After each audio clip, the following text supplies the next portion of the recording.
Welcome to the birthplace of Buddhism, the land where Buddha attained enlightenment.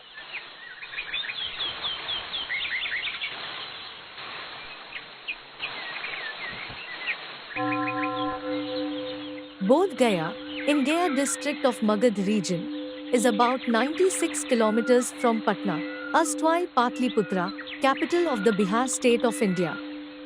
The place where Buddha attained enlightenment is regarded as the navel of the earth.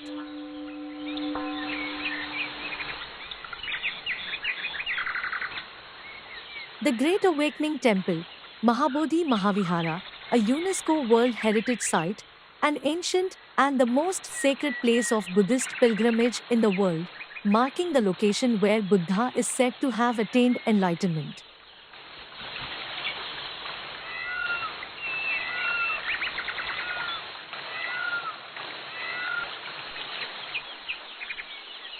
Gold painted statue of Buddha in the Sanctum shrine of the temple is made of black stone, built by the Pala kings of Bengal. The Buddha is seen seated in the Bhumisparsa Mudra or the earth touching posture.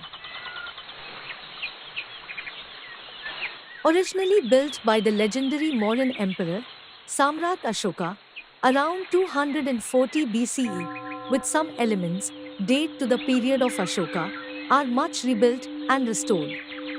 What is now visible on the ground essentially dates from the 7th century CE, or perhaps somewhat earlier, as well as several major restorations since the 19th century. But the structure now may well incorporate large parts of earlier work, possibly from the 2nd or 3rd century CE. Many of the oldest sculptural elements have been moved to the museum beside the temple, and some, such as the carved stone railing wall around the main structure, have been replaced by replicas. The main temple's survival is especially impressive, as it was mostly made of brick, covered with stucco materials that are much less durable than stone. However, it is understood that very little of the original sculptural decoration has survived. The site contains a descendant of the Bodhi tree, under which Buddha gained enlightenment, and has been a major pilgrimage destination for Hindus and Buddhists for well over 2000 years. There remains the diamond throne, which he had established at the foot of the Bodhi tree. The diamond throne, or Vajrasana, is thought to have been built by Emperor Ashoka of the Maurya Empire between 250 and 233 BCE, at the location where the Buddha attained enlightenment. It is the center of many festivities at the Mahabodhi temple and is worshipped as such. Around 589 BCE, Siddhartha Gautama, a young prince who saw the suffering of the world and wanted to end it, reached the forested banks of the Falgu river, near the city of Gaya, India. There he sat in meditation under a peepal tree, which later became known as the Bodhi tree. According to Buddhist scriptures, after 3 days and 3 nights, Siddhartha attained enlightenment and the answers that he had sought. In that location, Mahabodhi temple was built by Emperor Ashoka in around 260 BCE. The first week was spent under the Bodhi tree. The Bodhi tree at Bodh Gaya is directly connected to the life of the historical Buddha, Siddhartha Gautama, who attained enlightenment or perfect insight when he was meditating under it. The temple was built directly to the east of the Bodhi tree, supposedly a direct descendant of the original Bodhi tree. Buddha then spent the succeeding 7 weeks at 7 different spots in the vicinity, meditating and considering his experience. Several specific places at the current Mahabodhi temple relate to the traditions surrounding these 7 weeks. During the second week, the Buddha remained standing and stared, uninterrupted, at the Bodhi tree. This spot is marked by the Animeshalocha stupa, that is, the unblinking stupa or shrine, to the northeast of the Mahabodhi temple complex. There stands a statue of Buddha with his eyes fixed towards the Bodhi tree. Buddha is said to have spent the third week in meditation, practicing the walking meditation. He walked back and forth, otherwise called the Kankamana or the cloister walk, between the location of the Animeshlocha stupa and the Bodhi tree. According to legend, lotus flowers sprung up along this route. It is now called Ratnachakrama or the Jewel Walk. On the platform here, lotuses indicate the places where Buddha's feet rested while walking.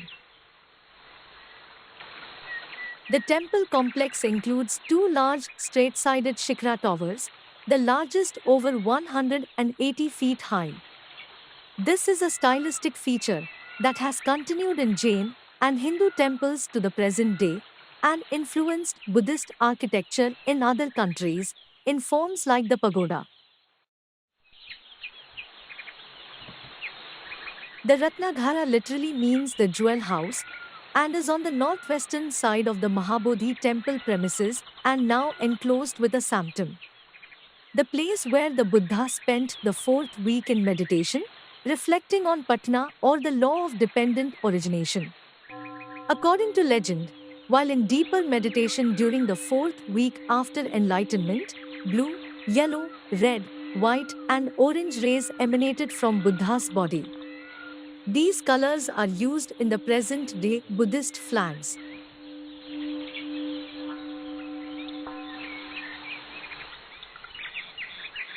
The spot where once the Ajapahanigrod tree stood, Buddha spent fifth week in meditation. From here, he delivered a discourse on the equality of mankind. Buddha answered in details to the queries of Brahmins under the Ajapalanigrod tree, now marked by a rock pillar painted in gold. It is here Lord Buddha made a response to a question raised by the same Brahmin that a Brahmin is made by good karma, not by birth.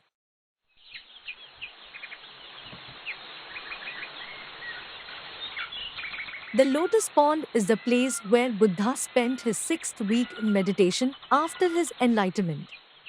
It is said that 4 weeks after the Buddha began meditating under the Bodhi tree, the heavens darkened for 7 days and a prodigious rain descended. However, the mighty king of serpents, Mukalinda, came from beneath the ark and protected Buddha with his hood. When the great storm had cleared, the serpent king assumed his human form, bowed before the Buddha, and returned in joy to his palace.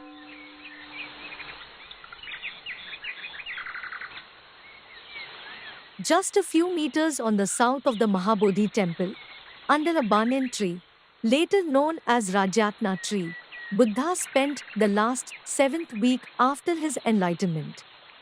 The tree under which Buddha spent a week in meditation and preached to the passers-by.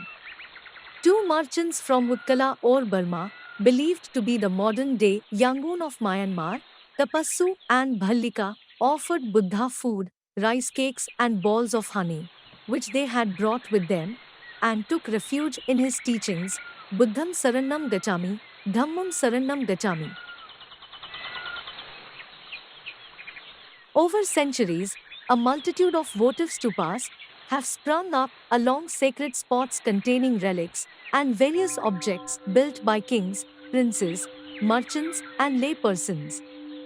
The shapes of these stupas vary from bare hemisphere to those with tall and ornamented spires surmounting the medieval dome with elaborately carved bases.